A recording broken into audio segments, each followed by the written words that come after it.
In our study of Psalm 119, we now come to Ayin, verses 21 through, or 121 to 128.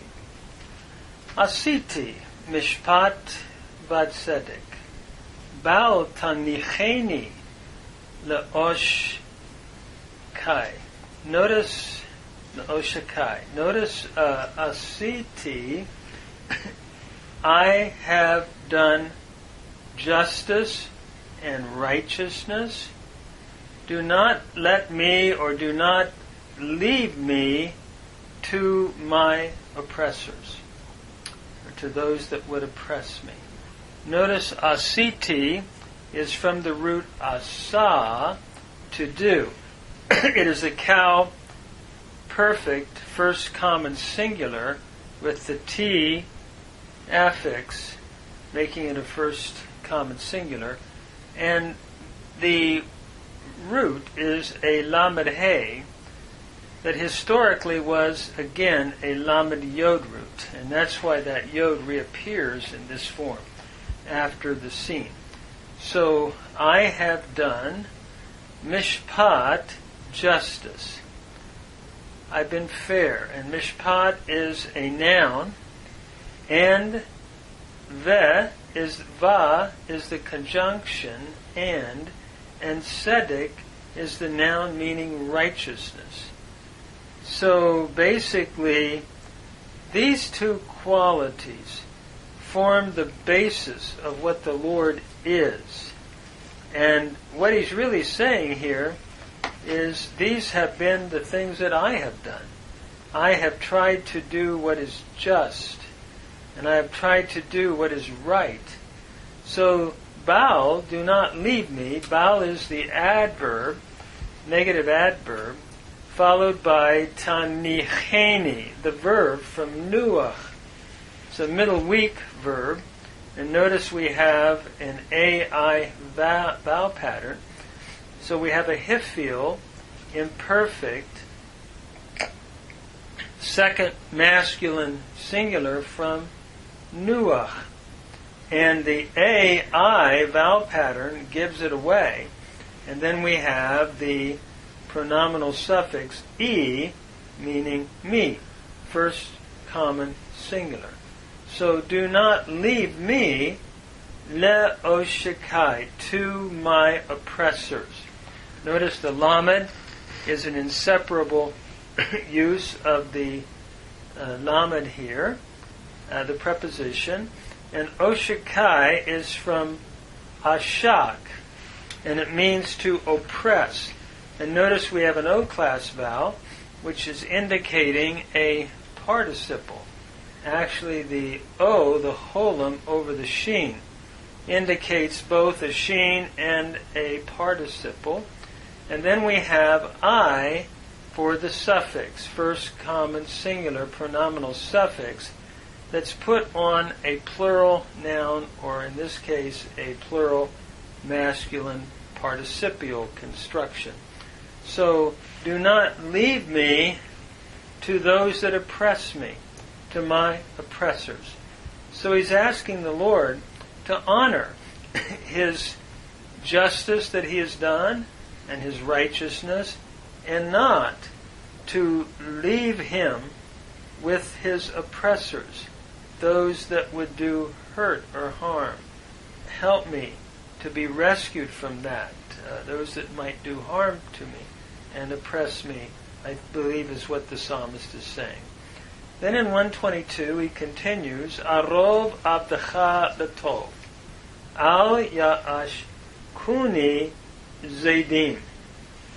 Notice arov is from the root arav. It means to be surety for. And that is to let someone know that you are going to take a pledge on someone's behalf. And so be a surety is what the psalmist is saying. And notice the form here, arov, is a cow imperative, second masculine singular from arov, And instead of the simple Shabbat, we have a Hatef Pathak, a hurried Shabbat, which becomes a hurried Pathak because of the ayin. And then the O-class vowel, giving it away as an imperative, Cal imperative. So be surety, for is understood here, your servant. Abdecha is from the noun eved, meaning servant. And notice it's in construct with ha, the pronominal suffix, second masculine singular. So be a surety for your servant, is what the psalmist is asking of the Lord here. Take a pledge that you'll really help me and stand, in a sense, for me and for my welfare. That you'll take a stand, that you'll guarantee my help, is what he's really saying.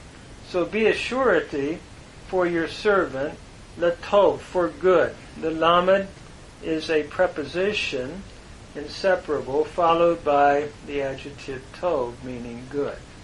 So be a surety for your servant for good. Al ya'ashkuni zedim. Do not let the proud oppress me. Notice al is an adverb of negation, meaning not, and ya'ashkuni is from the root ashak, meaning to oppress. It is a Cal imperfect, third common plural. The kibbutz gives it away as a third common plural. Ya'ashkuni, and then we have the pronominal suffix in the E with the helping consonant, or the hinge, taking us to the final pronominal suffix. So do not let the proud oppress me. Zaydim is from the root zayd, meaning insolent, one that is insolent, or presumptuous, or proud. And it's an adjective, proud ones, and notice the im makes it a masculine plural. So do not let the proud ones oppress me. Let not, and as he goes on, what he's really praying for here is he's asking the Lord to be a surety for him, to take a pledge that he would guarantee his help for good, and he wants, again, the Lord to protect him from those that are insolent and proud, that they would not oppress him. So he's praying for protection from the oppressor. And then as we move on to verse 23, the psalmist continues, Einai kalu lishuatecha uleimrat sidkecha. My eyes fail for your salvation and for your righteous word, or your word of righteousness. Notice Einai is from the noun einayim, meaning eye, and notice it's dual, but here it is, the dual becomes a plural in construct with the pathak yod, pronominal suffix, first common singular, and the ain is in construct to that from ayin. So the eyes, or my eyes, kalu. Kalu means to come to an end, from kala. It's the kal, perfect, third common plural from kala. The lamed hey, it's a lamed hey verb. The hey has elided or dropped out, and we have the u showing that we're looking at a third common plural, affix or ending. And the verb means, in the kal, to come to an end. And so a good way to translate it would be, my eyes are coming to an end, or failing for your salvation. In other words, I want to see it so badly that my eyes are failing because I've been looking for it, and I just so badly want to see it. I think that's the idea. Lishuatecha, for your salvation. Le is the inseparable preposition. Yeshua means salvation. And notice Yeshua, when you put the lamed before it, changes to a hirik yod. For your salvation. And notice the ta puts it in construct. Yeshua becoming Yeshuat. And then the cha is your pronominal suffix, second masculine singular. So my eyes are failing, as it were, for your salvation. In other words, I keep looking, and I just want to see it so badly, I believe is his point. And for your righteous word. U is just your conjunction. Vele, the ve changes to a shurik in the context here of the lamed with the shabbat. The lamed is simply the inseparable preposition, and imrat is from imra, which means word, and it's in construct, a noun in construct, feminine singular, with tzidkecha. Tzidkecha is from tzedek, meaning righteousness, and cha is the pronominal suffix, second masculine singular. So for the word of your righteousness, or for your righteous word. In other words, God is righteous, and the psalmist is pleading to the Lord that he will honor. His word tells him that he is righteous, that he will honor his word and bring help and salvation to him at this time. It is interesting that in life, the Lord promises to keep those that love him. And he promises to have timely help. Actually, the book of Hebrews talks about help in a timely manner. And so here we have this encouragement on the part of the psalmist saying that my eyes keep almost come to an end. I've been looking so intently for your salvation and for your righteous word. That is your word that brings righteousness and deliverance to me. So I keep waiting for it. As we go on, in 124, the psalmist continues, Aseh im avdecha chechasdecha, v'hukecha lamedeni. That is, deal with your servant according to your mercy, and teach me your statutes. Notice, aseh is again from the root asa, meaning to do. And here we could translate do with your servant. Deal would be a fair way of rendering it. Notice it is the cow imperative second masculine singular from asa. Im is the preposition with, and avdecha is from the noun eved, servant, and notice in construct it becomes avd, and cha is your pronominal suffix, second masculine singular.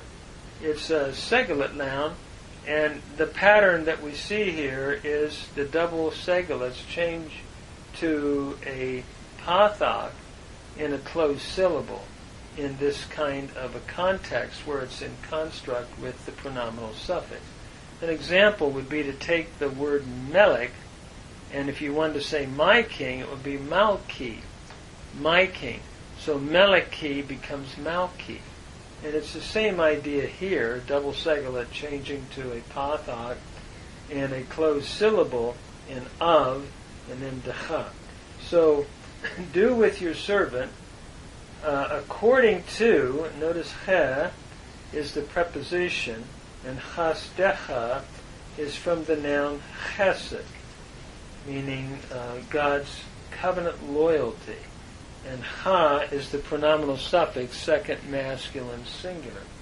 So deal or do with your servant according to your mercy, your covenant loyalty, and teach me the chukecha, your statutes. Notice ve is just the conjunction, and the noun is chok, but in the plural again it becomes chukeh, and the segol yod makes it a masculine plural noun in construct with cha, the pronominal suffix, second masculine singular. So your statutes, your engraved, permanent statutes that are permanentized, like etched in stone. Lamadeni, teach me. Lamadeni is from the root lamad, to teach. And notice we have a pathak and a doubling of the middle radical in the mem, which is a giveaway here of a PL stem. So this is a PL, second masculine singular from lamad, and the E is the pronominal suffix, first common singular. The tseri nun is the hinge that takes us to the E. So your statutes teach me. And so notice what he's really saying here. He wants the Lord to deal with him according to his mercy, according to his covenant loyalty. And as a result, he asks that the Lord would teach him his statutes, your statutes. One of the things that we can pray for as Christians is that the Lord would deal with us according to his mercy, according to his covenant loyalty, and that he would teach us his permanent statutes, his permanent laws, and what he's etched in stone, as it were, especially in the Lord's inerrant word. One of the most important things that we pray for is that the Lord will teach us. The Holy Spirit, for a Christian who has accepted Christ as Lord and Savior, lives inside and becomes our teacher. And so one of our prayers should be that the Lord would teach us his statutes and that he would be our teacher, that we would learn. Jesus would say in the Upper Room Discourse that I'm going to send the Spirit and he will guide you into all truth. In the that great Upper Room Discourse. And so this is what we continue to pray for and join the psalmist in that prayer. And then he goes on in 125, Abdacha ani havineni ve'eda'a edotecha. I am your servant, give me understanding, that I may know your testimonies. Notice Abdacha is from the noun Eved again, and this double segul, it changes to Abd in construct with Ha, the pronominal suffix, second masculine singular. And then Ani is just the personal pronoun, first person. So your servant, I am, understood. And notice Havineni is from the root bin. It's a middle weak verb with a yod as the middle as the middle vowel that's now there. So teach me. And notice the hey gives it away as a hifil. So it's a hifil imperative, second masculine singular from being, again with the pronominal suffix, first common singular. So give me understanding is really what he's saying, because I am your servant. And he wants understanding that I may know your testimonies. Ve is the conjunction, and here it's used in a purposeful way, a conjunction of purpose, I believe, in order that. Eda'ah is from the word yada, or verb yada. Notice the yod, it's a pei yod verb, has dropped out. And what we have here is compensatory lengthening under the aleph. Historically, this was a pei vav verb. And remember, these pei vav verbs when you have them in a form like this, the vav elides. And what we have, they became yods, but those verbs elide in the yod, the first consonant, or the first consonant of the verb. And we have compensatory lengthening from a hirik to a tzeri. So that I may know, and it's a cal imperfect, emphatic, first person singular from yada, edotecha. Edotecha is from eda, meaning testimony. And notice it becomes feminine plural in ot.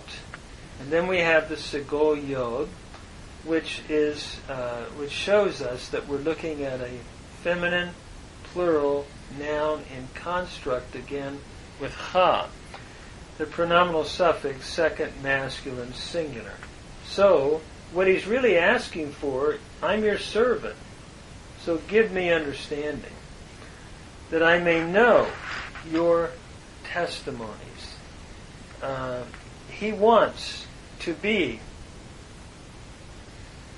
a faithful servant to the Lord. And the way to be that is to have understanding as to what the Master wants. And so he's asking the Lord to give him understanding that he might know his testimonies, what he has witnessed in terms of how we are to conduct our lives. And that should always be our prayer. We are the bond slave of the Lord. Paul uses the idea of a doulos. He's a bond slave. And he wants understanding that he can know the power of the resurrection, that he can share in the fellowship of the suffering of Christ, that he'll know experientially what the Lord wants him to do. And that should be our desires as believers who are seeking to follow Jesus Christ, applying this great text to the New Testament and how it's applied, how that concept of being the servant and hence knowing the Lord's testimonies in an intimate way is something that I believe we see both here and in the New Testament. And then in 126, he says, Eit la'asot la'Adonai heferu toratecha. It is time. Eit is a noun that means time. La'asot is from the root asa, meaning to do. And notice with the lamed prefix, it is an infinitive, a cal infinitive construct from asa. And asa becomes asot in this construct form. So it is time to do for the Lord. Lamed is that lamed preposition that is attached to yod he vav he. So it is time for the Lord to work. And then he goes on to say, they have made void, or they break, heferu toratecha. They break your Torah. Heferu is from the root farar. The middle radical repeats itself, and it means to break or to frustrate. And notice the hey with the tseri indicates a hifil here. They make void, or they cause to break. So it's simply the hifil perfect third common plural from farar. They break toratecha, your Torah. Toratecha is from the noun Torah, and it's in construct with cha, your pronominal suffix second masculine singular. So notice he's saying it's time to work, for they break your Torah. And I think he's looking at the judgment that the Lord would bring upon those who abrogate, who break, and who destroy, who frustrate his teaching, his instruction. And I think that's what he's looking at. He's looking, no doubt, at the judgment that the Lord would bring upon those who would purposely break the Lord's Torah.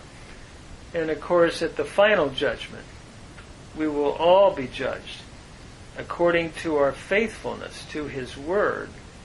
I'm reminded where Jesus in Matthew 25 says, I was hungry and you fed me. I was thirsty and you gave me drink.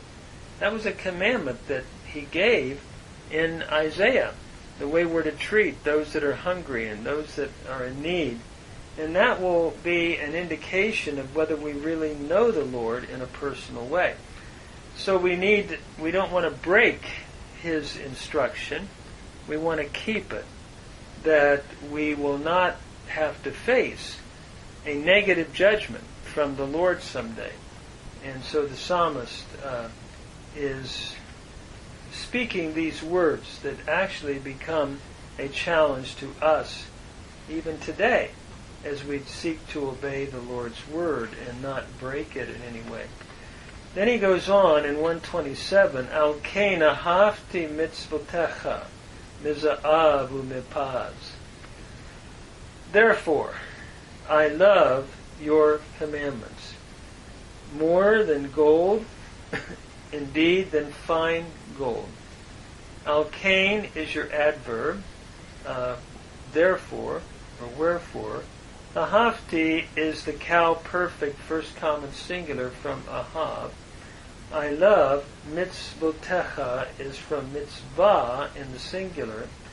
And notice the oath makes it a feminine plural, and the segol yod puts it in construct then with cha. Again, the pronominal suffix, second masculine singular. So wherefore I love your commandments above more than gold. The min here is the preposition with the noon assimilating into the zayin. So we have a dogish forte showing that assimilation. And the za'av is a noun that means gold. And notice the use of the min here is a comparative use. More than gold. In other words, I love your commandments more than gold. Above gold. It's more precious than gold. The same theme is found in Psalm 19. And these are twin psalms relative to the Torah and how wonderful it is. More precious than gold. U'mipaz, and, or yea, u here, is a conjunction that we could translate indeed or yea, more than. Here we again have that comparative use of the min with the noon assimilating into the pei. We see the dogish forte here. And so more than paz is a noun that means refined, pure gold. So it's refined gold, which is the purest kind. What a beautiful text. He says, I love your commandments, even above gold, even in fine gold.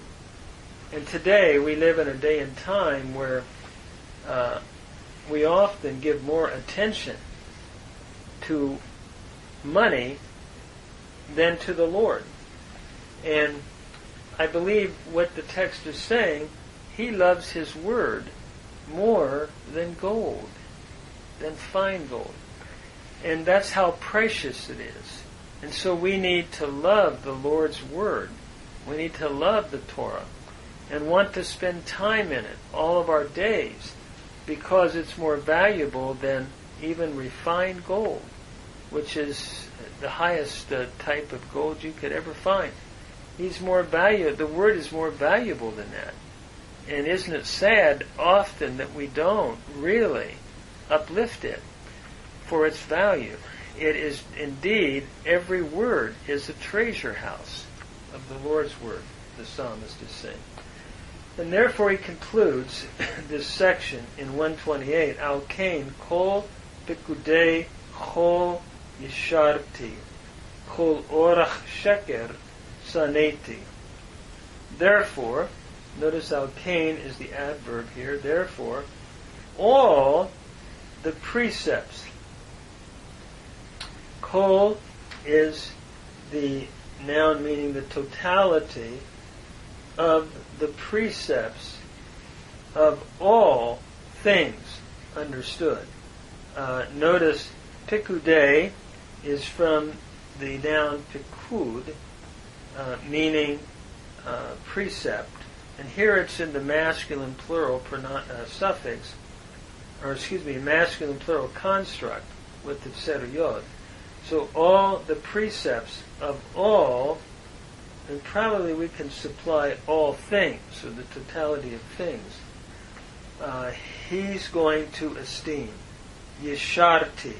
Yesharti is from the root yashar, and here it is a PL, perfect, first common singular from yashar. Notice the I class vowel, doubling of the sheen, putting it in the PL stem, with the affix or the suffix T, making it a first common singular pronominal affix.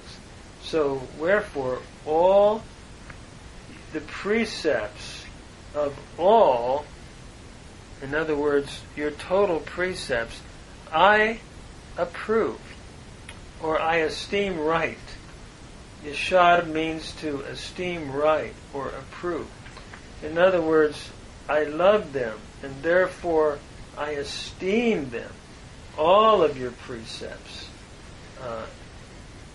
the totality of them, I esteem. But in the contrast, Baal, or Kol, Orach Sheker, Saneti. Every false way, every way of falsehood. Notice we have the adjective Kol, Orach, meaning way or path. Sheker means that which is false, that which is untrue. So every way of falseness, or every false way, saneti, I hate. Notice saneti is from sane, to hate, and the T is your pronominal affix, first common singular. So it's just your cow perfect, first common singular from sana or sane. And notice, as we look at this verse, he said he wants to esteem all of God's precepts, that they are right. But at the same time, he wants to reject very strongly everything that is false and evil.